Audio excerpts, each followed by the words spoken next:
Hi there, I'm Alex from WTI. This engraving tip from Cricut is one of those small but mighty tools that I would definitely recommend adding to your craft collection, especially if you own a small business or are planning on maybe starting a small business. What I like about this tip is that it can work with a wide range of materials. The main reason I use it is to make personalized leather labels for the products that I make. Not only can you customize them, but you can pick the material that you want to use as well. And I think adding that little label really elevates your products, hopefully making them look professional and stand out among the rest. They're easy to design on the Design Space software, and I was really happy with how they turned out. Nice and quick, too. I also like to use the engraver tip with aluminum.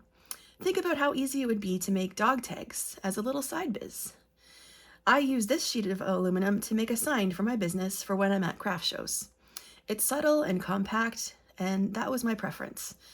And you can add dry erase marker to the plain sheet and enhance the etching that way. I don't make jewelry, but I know that this would have many applications when it comes to personalizing. I am so glad that I got this engraver tip. It has added so much value to my small business, and that's my point of view.